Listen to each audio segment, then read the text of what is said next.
Bismillahirrahmanirrahim. Assalamualaikum warahmatullahi wabarakatuh. Perkenalkan, nama saya Raudah Putri Nurhasanah. Saya dari Prodi S1 Kebidanan Institut Medika Dr. Gigi Suherman. Di video kali ini kita akan sama-sama belajar tentang arah atau kedudukan bagian tubuh serta istilah-istilah bagian-bagian tubuh kita. Nah, yang pertama kali akan kita bahas, akan kita pelajari bersama-sama, yaitu arah atau kedudukan bagian tubuh. Nah, di arah atau kedudukan bagian tubuh ini ada 5 istilah yang akan kita gunakan. 5 ini nanti dia juga ada perlawanannya. Nah, dari yang pertama dulu ya. Yang pertama ini ada anterior dengan lawannya posterior. Anterior sendiri artinya itu depan dan posterior artinya belakang. Superior ini artinya atas dan inferior artinya bawah. Terus ada lagi superficial dan profunda. Superficial ini lebih dekat dari permukaan dan profunda lebih jauh dari permukaan. Lalu ada medial dan lateral. Medial sendiri artinya mendekati bidang median dan lateral lebih jauh atau menjauhi bidang median. Yang terakhir ada proksimal dengan lawannya distal. Proksimal sendiri artinya lebih dekat dari batang tubuh dan distal artinya lebih jauh dari batang tubuh. Nah, sekarang tadi kita sudah tahu ya 5 istilah arah atau kedudukan bagian tubuh. Nah, gimana cara pemakaiannya? Nah, yang pertama kita bahas dari anterior dengan lawannya posterior. Contoh dari anterior, lambung terletak anterior terhadap limpa. Berarti lambung lebih terletak di depan dari limpa gitu. Terus yang kedua ada posterior. Contohnya jantung terletak posterior terhadap tulang rusuk. Jadi jantung ini terletak di belakang terhadap tulang rusuk gitu ya. Terus yang kedua ada superior dan inferior. Yang superior contohnya mulut terletak superior terhadap dagu. Nah, mulut terletak lebih atas atau di atas dari dagu.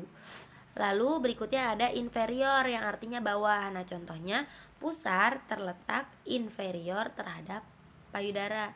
Pusar terletak di bawah terhadap payudara. Berikutnya ada superficial dan profunda dengan lawannya profunda. Superficial itu artinya lebih dekat dari permukaan. Contohnya otot kaki terletak superficial dari tulangnya. Otot kaki terletak lebih dekat dari tulangnya itu. Terus yang profunda artinya lebih jauh dari permukaan.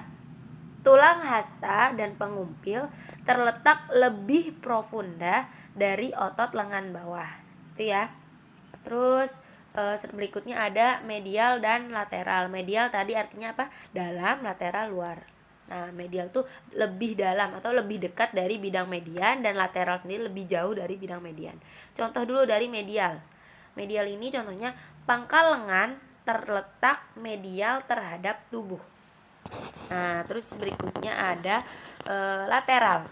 Nah, lateral ini contohnya telinga terletak lateral terhadap mata gitu. Terus berikutnya ada proksimal dan distal. Proksimal artinya lebih dekat dengan batang tubuh dan distal artinya lebih jauh dari batang tubuh. Proksimal contohnya sikut terletak proksimal terhadap telapak tangan. Nah, terus berikutnya ada distal yang artinya lebih jauh dari batang atau pangkal tubuh. Contohnya pergelangan tangan terletak distal terhadap pangkal tangan. Nah, berikutnya selain arah atau kedudukan bagian tubuh, ada juga beberapa istilah yang biasa digunakan atau beberapa sebutan untuk membagi bagian tubuh kita. Yang pertama ada medial. Medial ini membagi tubuh. Nah, bagian tubuh dibagi dua yang menjadi hampir sama besarnya. Terus yang kedua itu ada bidang sagital. Bidang sagital ini yang membagi bagian tubuh menjadi kanan dan kiri. Nah, lalu berikutnya ada bidang frontal. Bidang frontal ini yang membagi tubuh kita depan dan belakang. Lalu yang terakhir ada bidang transversal. Bidang transversal ini membagi tubuh menjadi bagian atas dan bagian bawah. Nah, selanjutnya adalah kita akan belajar arah pergerakan anatomi. Agar lebih mudah menghafalnya, kita akan menghafal sambil bernyanyi. Yang 1, 2, 3. Fleksi, ekstensi, adduksi, abduksi, elevasi, depresi, inversi, eversi. Ada supinasi, lawannya pronasi. Endorotasi, lawannya eksorotasi. Yang terakhir protraksi, lawannya retraksi. Itulah pergerakan anatomi. Yang terakhir protraksi, lawannya retraksi. Itulah pergerakan anatomi. Nah, udah pada hafal belum? Kalau belum, kita ulang sekali lagi ya. 1, 2, 3. Fleksi, ekstensi, adduksi, abduksi, elevasi, depresi, inversi, eversi. Ada supinasi, lawannya pronasi. Endorotasi, lawannya eksorotasi. Yang terakhir protraksi, lawannya retraksi. Itulah pergerakan anatomi. Yang terakhir protraksi, lawannya retraksi. Itulah pergerakan anatomi. Nah, itu tadi ya arah pergerakan anatomi. Agar lebih mudah, apa sih yang dimaksud dengan fleksi, ekstensi, adduksi, abduksi? Nanti akan kita praktekkan bersama gerakannya.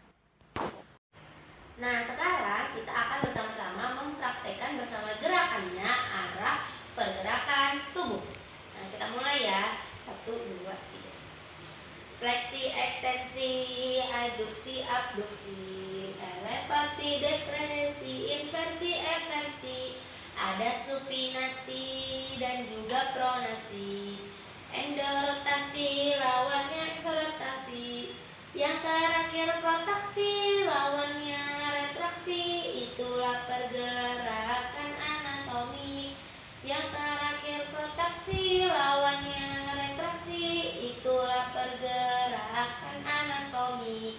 Nah, teman-teman, itu tadi ya arah pergerakan anatomi tubuh dan artinya beserta gerakannya. Jangan lupa dihafal dan diingat.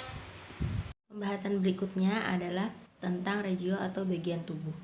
Agar lebih mudah untuk dipahami, kita akan belajar bersama-sama tentang bagian-bagian tubuh ini dengan menggunakan gambar. Oke, kali ini kita akan membahas bersama-sama tentang region pada abdominopelvic. Kita akan mulai dari gambar yang berada di sebelah kiri. Di situ terbagi menjadi 9 bagian dan kita akan membahas dari kotak pertama, yaitu bagian kiri atas. Nah, di situ ada right hypochondrial region. Nah, itu artinya adalah daerah samping atas perut sebelah kanan.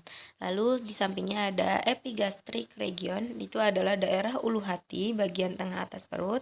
Lalu sampingnya ada left hypochondrial region, itu artinya daerah di samping atas perut sebelah kiri. Lalu kita mulai lagi dari right lumbar region. Nah, itu disebut juga daerah pinggang sebelah kanan. Lalu tengahnya ada umbilical region, itu adalah bagian pusar. Terus di sampingnya lagi ada left lumbar region, itu adalah pinggang sebelah kiri. Lalu di paling bawah, pojok kiri bawah, itu ada right ilm region, itu berarti daerah tulang usus kanan. Lalu di sampingnya ada hipogastrik adalah bagian bawah perut. Lalu di sampingnya ada left ilm region, artinya daerah tulang usus kiri. Nah, itu adalah region pada abdominopelvic, pembagian-pembagiannya. Nah, organ-organnya apa saja bisa dilihat di gambar yang sampingnya. Itu juga sudah dibagi menjadi 9 bagian. Berarti kita mulai dulu dari liver dan gallbladder, itu masuk ke right hypogastric region. Terus kita bisa lihat di situ ya, teman-teman. Lalu berikutnya yang masuk di bagian epigastrik ada stomach. Lalu yang masuk ke bagian left hypochondric regionnya ada diaphragm. Nah, itu kita bisa lihat dan baca secara mandiri karena kita sudah tahu ya arti dari right hypochondriac itu apa, epigastric apa, left hypochondric region apa, dan seterusnya. Itu akan memudahkan kita untuk membaca dan mengetahui bagian-bagian tubuh yang ada di tubuh kita.